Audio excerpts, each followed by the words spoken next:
നാരായണായ നമ നാരായണായ നമ നാരായണായ നമ നാരായണായ നമ നാരായണ സകല സന്താപനാശന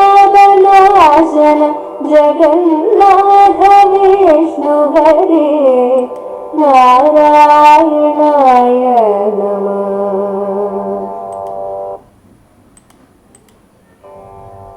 ഞാനെന്നും ഈശ്വരനിതെന്നും വളർന്നളവു ജ്ഞാനദ്വയങ്ങൾ പലതുണ്ടായതിന്നുമിഹ മോഹം നിമിത്തമതു പോകും പ്രകാരമപി ചേതസ്സിലാഗമമ നാരായണായ നമ.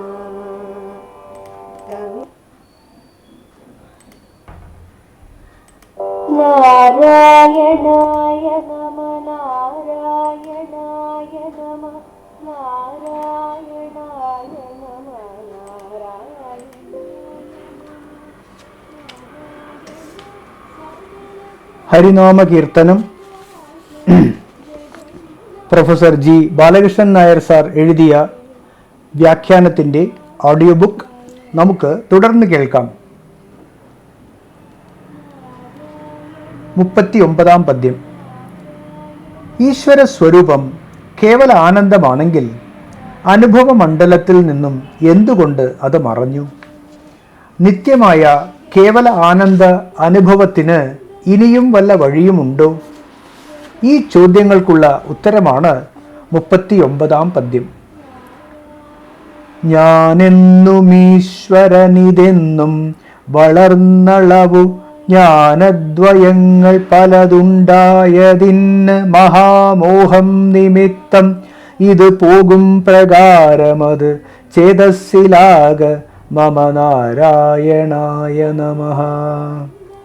ഞാനെന്നും ഈശ്വരൻ ഇതെന്നും ഞാൻ വേറെയാണെന്നും ഈശ്വരൻ വേറെയാണെന്നുമുള്ള ഭേദബുദ്ധി വളർന്ന അളവ് വർദ്ധിച്ചതോടെ ജ്ഞാനദ്വയങ്ങൾ ഞാൻ വേറെ ഈശ്വരൻ വേറെ ജഗത്ത് വേറെ കാണപ്പെടുന്ന ഓരോന്നും വേറെ വേറെ എന്നിങ്ങനെയുള്ള ഭേദഭാവനകൾ പലതുണ്ടായതിന് അനേകം തോന്നിയതിന് നിമിത്തം കാരണം മഹാമോഹം അജ്ഞാനം മാത്രമാണ്.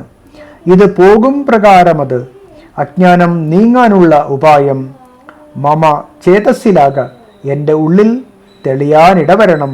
നാരായണന് നമസ്കാരം. ഞാൻ വേറെയാണെന്നും ഈശ്വരൻ വേറെയാണെന്നുമുള്ള ഭേദബുദ്ധി വർദ്ധിച്ചതോടെ ഞാൻ വേറെ ഈശ്വരൻ വേറെ ജഗത്ത് വേറെ കാണപ്പെടുന്ന ഓരോന്നും വേറെ വേറെ എന്നിങ്ങനെയുള്ള ഭാവനകൾ അനേകം തോന്നിയതിന് കാരണം അജ്ഞാനം മാത്രമാണ്. ഈ അജ്ഞാനം നീങ്ങാനുള്ള ഉപായം എൻ്റെ ഉള്ളിൽ തെളിയാനിടവരണം. നാരായണന് നമസ്കാരം. ദ്വൈതം ഭ്രമം, അദ്വൈതം സത്യം. വസ്തു ഒന്നേ ഉള്ളൂ. അതിൽ രണ്ടിൻ്റെ തോന്നലുണ്ടായത് വെറും ഭ്രമം.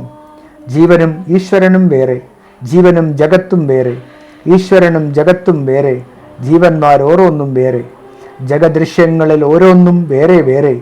ഇവയാണ് പ്രധാനപ്പെട്ട ദ്വൈതഭാവനകൾ. അദ്വയമായ വസ്തുവിനെക്കുറിച്ചുള്ള അറിവില്ലായ്മയാണ് ഈ ഭാവനകൾക്ക് കാരണം. ഗുരുപദേശം നേടി ആത്മവിചാരം ചെയ്യുന്നതോടെ ഈ മഹാമോഹം അകലും. ഇതിൻ്റെ വിശദാംശങ്ങൾ 8ഉം 13ഉം പദ്യങ്ങളുടെ വ്യാഖ്യാനം നോക്കി അറിയുക. മാണ്ഡൂക്യ ഉപനിഷത്തിന് കാരികി എഴുതിയ ഗൗഡപാദാചാര്യർ പ്രഖ്യാപിക്കുന്നത് നോക്കുക. പ്രപഞ്ചോ യദി വിദ്യേത നിവർത്തേത ന സംശയഃ മായാമാത്രമിദം ദ്വൈതം അദ്വൈതം പരമാർത്ഥതഃ.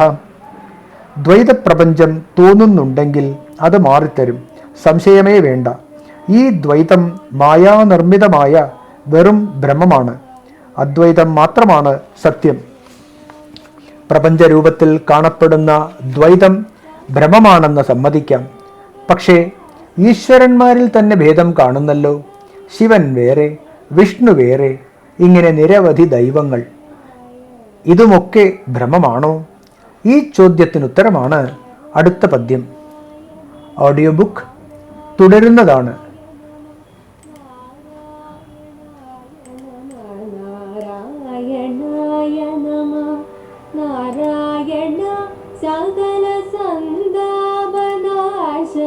ജഗന്നാഥ വിഷ്ണുവരേ നാരായണ